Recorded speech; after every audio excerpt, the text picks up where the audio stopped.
Shehe wangu vipi? Asalamu alaykum. Wa alaykum salam. Salama kabisa. Heli. Uko salama wewe?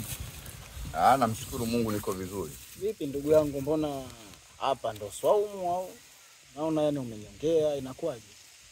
Sasa. Bwana mimi siko vizuri shehe wangu kimwili. Shida. Shehe bwana mimi naumwa. Na ndio maana nimetoka nyumbani kule nimeamua nije kufunga kiupepo hapa. Labda Mungu atabariki shehe wangu. Shehe bwana mimi naumwa na kikubwa ninachoumwa naumwa njaa. Subhanallah. Hivi uko serious kabisa shehe wangu, njaa ndo inayokusumbua wewe mpaka unakuwa hapa hivi na mwezi huu mtukufu wa Ramadhani? Swaumu imepanda kweli?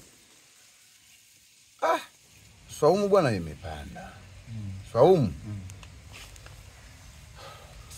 Swaumu imepanda shehe.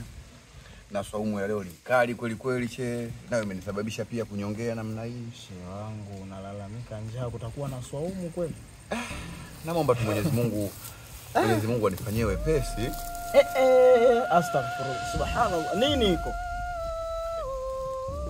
Nimekucha na kumshaka mchangamka shehe. Shehe wangu, swaumu kweli rafu. Wallahi wa inna ilaihi raji'un. Kweli mashehe wa sasa hivi fuata maneno yao sio tabia. Shehe, kuna wakati mtu unapojistiri basi na jitahidi. Mimi bwana kikweli leo shehe sikusumbua kama ulivyoniona. Lakini kubwa kwa kufunga kidogo na kuwa mtihani. Subhanallah. Sasa nikichoka shehe. Unistiri shehe. Shehe wangu hivi kabisa ndo uko serious kabisa? Uko serious kabisa na mwezi mtukufu wa Ramadhani? Usiliasi huko shehe, lakini naomba unistiri basi.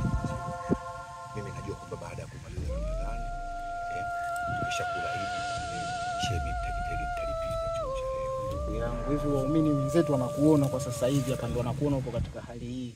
Hivi wanakuchukuliaje? Basi shehe samahani. Naomba uniruhusu basi atanila. Naona hapo simu pikipiki umekatiza sasa hivi. Atakuja atapita na mwingine shehe itakuwa hiyo. Naomba basi niachie siri yangu shehe. Mtihani mkubwa. Tafanyaje na ndo ushakuwa mkubwa mwenzangu? Mtito. Ila shehe.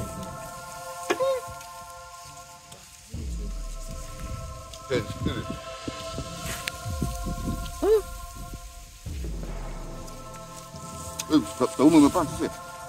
Ni bwana swaumu namshukuru Mungu alhamdulillah. Inapanda kidogo, ila kuna nyakati fulani hivi zinakuwaga zinanishinda lakini najitahidi kuwa mvumilivu. Sio kama wewe shehe wangu. Shehe wangu wewe uvumilivu katika swala la swaumu huna kabisa. Mimi